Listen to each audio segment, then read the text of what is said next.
Yangi yil haqida gap ketsa, ko'pchilik kishilarning xayoliga birinchi bo'lib Qorbobo keladi. Uzun soqolli, ichi sovg'alar bilan to'la qop ortib olgan qariya. Lekin kamchilik odamlar bu kishi aslida kim ekanligidan xabardor. Xo'sh, Qorbobo o'zi kim?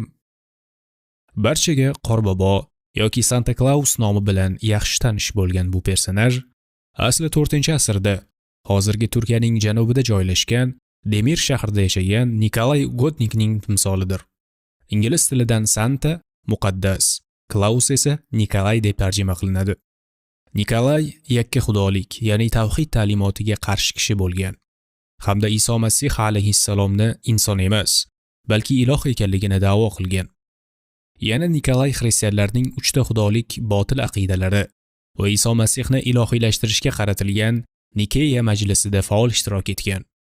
Yangi yilni esa mushrik e'tiqodidagi soxta xudo Mitraning tug'ilgan kunini o'rniga nishonlash odat tusiga kiritilgan.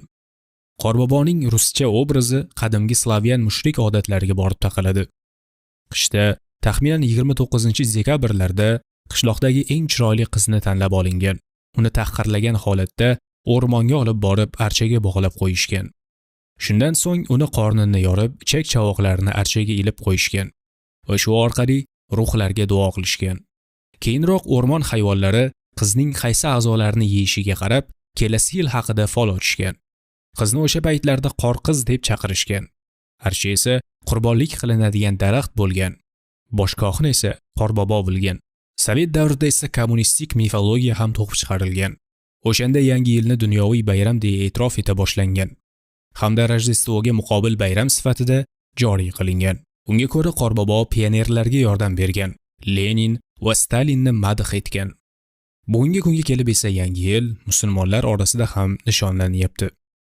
Ko'pchilik musulmonlarda hamma narsa aralashib ketgan. Aksariyat kishilar adashib qolishgan. Ular yangi yilni nishonlash borasida xato tushunchaga aldanib qolishgan.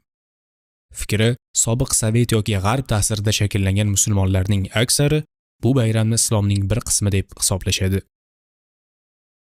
Hatto o'zimiz ham qachonlardir hali islomiy ilmlarimiz yetarlicha bo'lmagan paytlarda yoki ota-onamiz buni islomda mumkin emasligini tushuntirmagan vaqtlarda bu bayramni nishonlagan bo'lishimiz ham mumkin.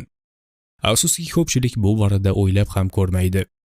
Go'yo Ramazon hayiti, Qurbon hayiti kabi yangi yilni ham bayram qilib nishonlasa bo'ladi deb o'ylaydilar. Islomda bu borada nima deyilgan? Alloh bizga bu kabi bayramlarni o'rniga bundan da afzal bayramlarni berdi. Endi bizni eng yaxshi bayramlarimiz bor.